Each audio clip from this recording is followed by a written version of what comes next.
Hello, my name's Fran Herr, and just wanted to tell you a story about my marriage and the things that I went through in my marriage. One day, this really good-looking guy came to my door. His name was Ron Herr. He gave me a flyer to come to like this little Christian movie that they were having in the neighborhood, and I thought, well, wow, this guy's really cute. I think I'm gonna go. So I decided to go, and I had known about God in the past a little bit. I was a Catholic. I was raised a Catholic, so I'd been to church and stuff before. And so when I went to this little neighborhood movie, it was showing something about the end times and how Jesus is coming, and got kind of a little scared. So I decided, wow, it really touched me, and I met Jesus Christ that night, and that was the beginning of a 21-year journey that I had with Ron.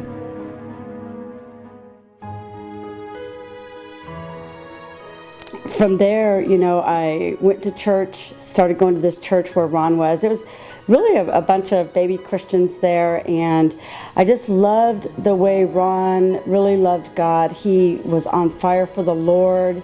He wanted to be a missionary, an evangelist, and the way he loved God just made me love him so much. I fell in love with him, and decided this is the man for me.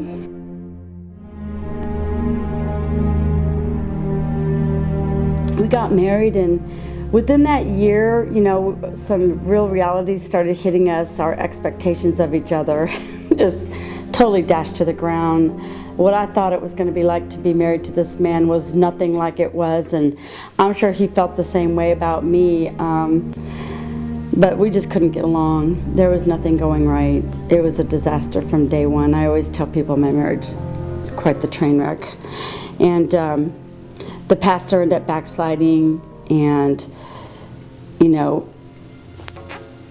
the church fell apart. So Ron and I, we had no ground. We just kind of backslid, quit going to church. We just didn't have any ground anymore, and things just got worse and worse and worse. And when we weren't serving the Lord, we just started getting into sin more and more. There was hookers involved, there was infidelity involved, and at one point I just told the Lord, I'm done. I can't do this anymore, God. I can't. I don't want to. I don't want to try anymore. It hurts too much. It's too much pain, and it's never going to end. So we separated several times.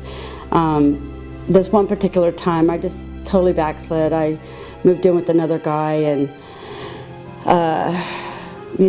gave up my daughter to Ron because I just wanted to have the couple single life. And when I was in that life, I knew I was going to hell. I knew I was going to hell, and I just didn't want to, but I just couldn't help it because it was so painful being married to Ron that I would rather live in all this sin. And anyway, one day, God got a hold of me, and he said, if you don't leave this guy right now, you're gonna, it may be the end for you. And so I got nervous. I called Ron. I'm like, Ron, will you forgive me? Can we get back together? And he said, yeah. So we did. So we got back together, and again, we were gonna give it another shot. And so we were trying to work it out, and it just wasn't working still. Everything was still miserable. He was mean to me all the time. I was drinking all the time, sneaking it behind his back.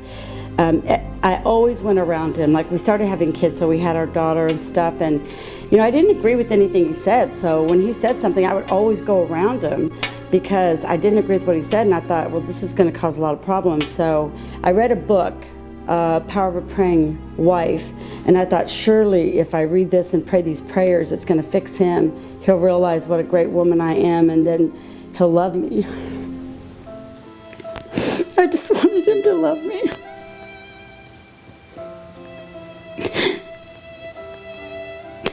So I tried to do everything right. I tried to cook the best dinners.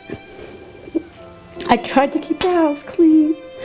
I worked a full-time job. I took good care of our kids.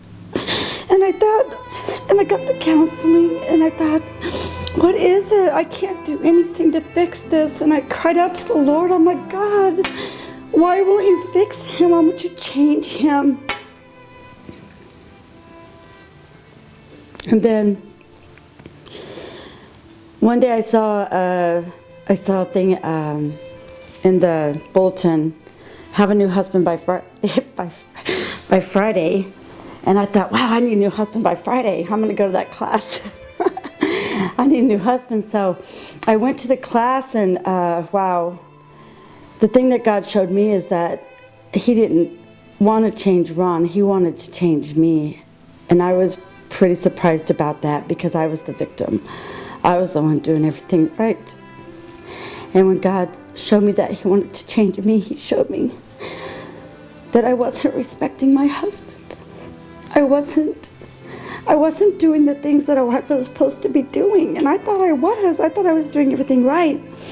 And when God showed me that, I said, okay, God, I'll do those things. I will respect my husband. And I'll do the things he says when he makes a decision, even if I don't agree and it's going to destroy our life. I'll go ahead and I'll stick by that. And if everything falls apart, then that's on him. And so I started doing that, and then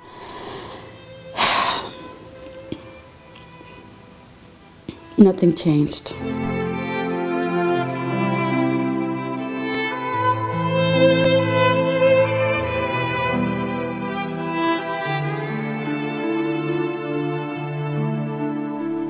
Oh my God, Jesus. The thought of living with him for the rest of my life in that misery, it was just, the thought of it, I just wanted to die. I wanted God to kill me. I just said, Lord, why don't you be merciful and just kill one of us? You know, why don't you just kill me or kill him? At least we could be out of the pain. But I'm going to serve you no matter what. I'm going to serve you no matter what, Lord. So if he never changes, I'll serve you. But I might not stay with him. You know, I might not live with him. You know, I was scared to get a divorce. I really didn't want to get a divorce, but then I thought, well, maybe I should just get a divorce and live single the rest of my life. Or, you know, there is a loophole in the Bible about getting a divorce, and, you know, maybe, you know, there's been infidelity and there's been stuff like that, so maybe we should just get a divorce. And so I went to the retreat last year, and I told Ron before we left, I'm like, Ron, if you don't want to work on this marriage, then I think it's stupid for us to keep trying to stay together. I don't want to live with you like this in misery the rest of my life. I said, so you better make a decision. And I went to the retreat, and when I came back, I remember going to a Thursday morning prayer meeting at the Naz, and I remember crying out to the Lord. I was planning on leaving Ron already. I was planning on leaving, but I thought, well, you know, God's a God of miracles. So I cried out and I said, Lord, if there is any way that you can save our marriage, then I need you to do it, because I have nothing left to do. So if you'll save our marriage, Lord, I would really appreciate that.